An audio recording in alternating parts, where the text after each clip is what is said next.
Peace, family. I just wrote this yesterday and I get a chance to look at it again. Basically, I'm working on my next book. This is chapter three. I'm calling it choice three. I like this one.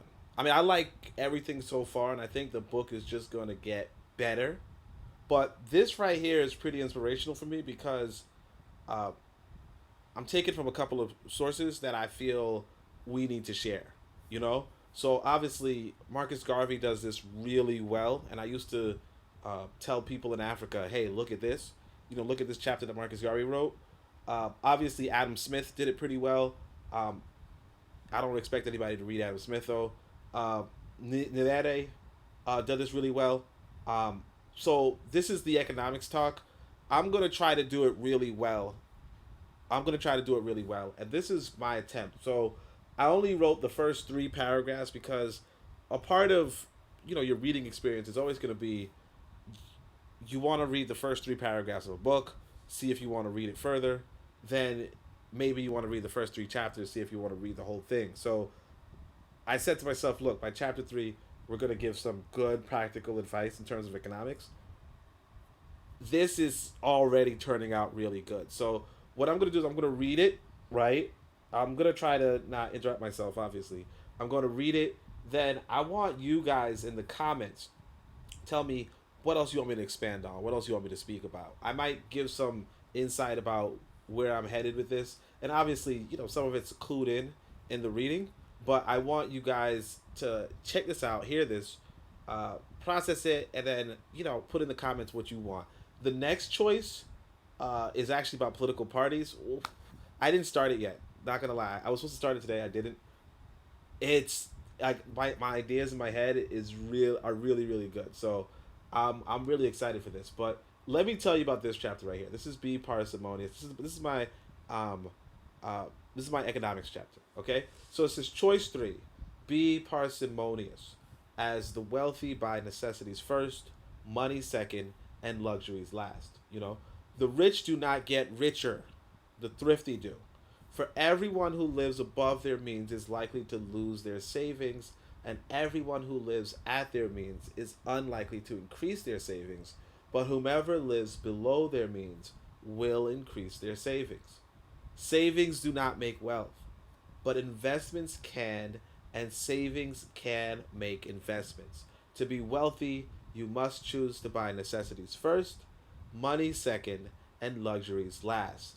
This parsimony is how England surpassed Spain, America surpassed Brazil, the socialists surpassed the capitalists, and how the Africanists can surpass the Eurasianists.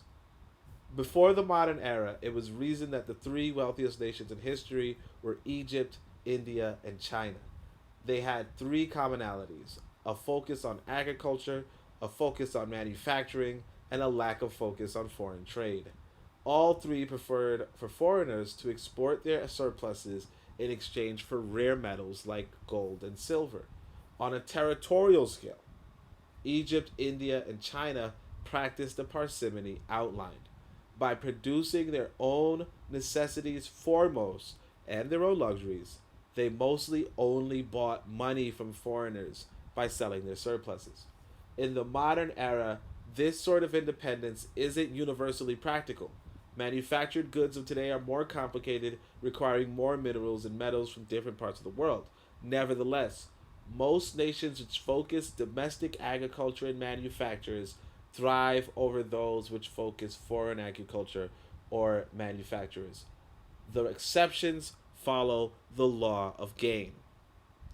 Not everyone can participate in agriculture or will participate in manufacturing. This is true for nations as well as people. But nearly everyone can buy money. Money is humanity's tool for navigating markets, where markets are where humans exchange goods and services. The law of gain is how one can best profit from markets. Buying in the cheapest market and selling in the dearest describes the fundamentals of monetary gain for nations and people alike. It can be augmented politically, and this is the basis of economic policies. Tariffs, for instance, are extra taxes on foreign goods to reduce their cheapness in domestic markets, while they have the nominal benefit of greater revenue to the state, they have the political benefit of increased domestic market development. Just as states must be political in their exchanges to increase their development, so must you. So must you. Whether you buy money by selling goods, selling services, or selling your labor, politically using the law of gain and parsimony will benefit you in the long run, as it has the English, the Americans, and the socialists. All right. So that's it. That's the first three paragraphs.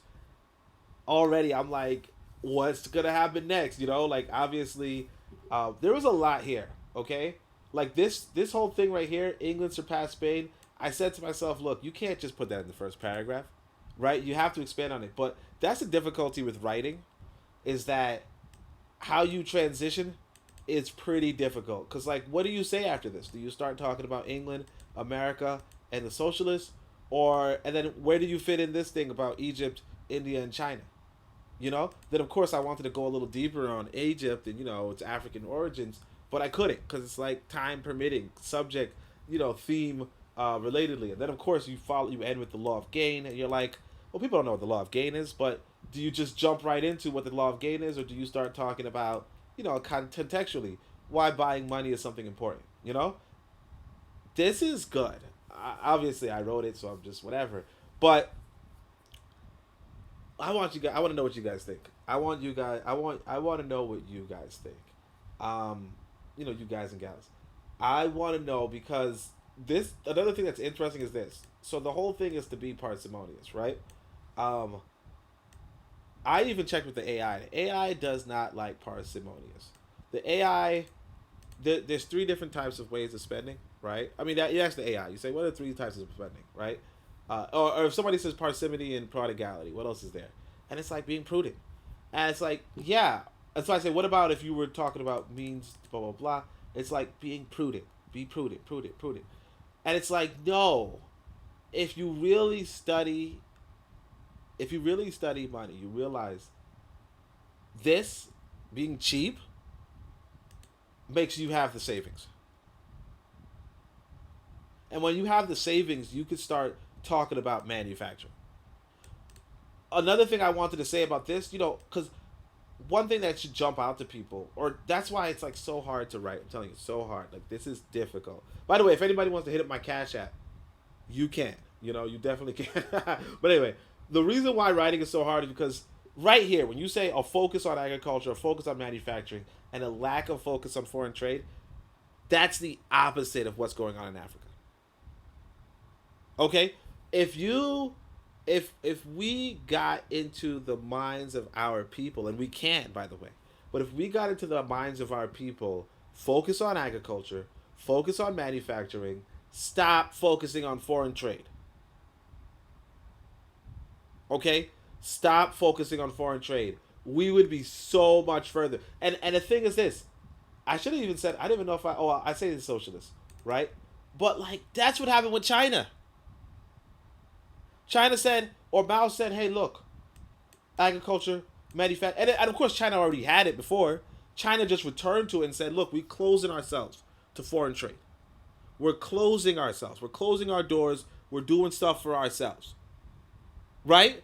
And I know some people say, well, no, it's only after they opened. Yeah, they opened up with a good manufacturing base. They opened up with good agriculture going on. And the trouble with us is that if you really look at our countries, everybody wants a smartphone, everybody wants a car, everybody wants a bike, everybody wants an air conditioner, everybody wants manufactured products. And don't even get me started with how much agriculture we import. But everybody wants manufactured products from other people. But even other people put tariffs on other manufactured goods. Other people do that.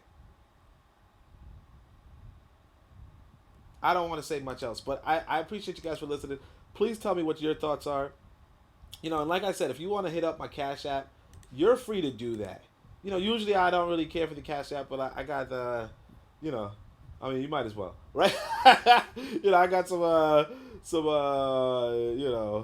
some unexpected expenses, you know. So feel free to hit it up. But beyond that, appreciate everybody for coming through. Thanks for joining. Let me know what you think about this writing. Um, oh, I didn't even have the banner on the bottom. That makes so you don't know the Cash App, but you probably can look through the description. But other than that, Shemim Hotep, Uncle Jah Seneb Neb, Amin Ma'at Dua Netra.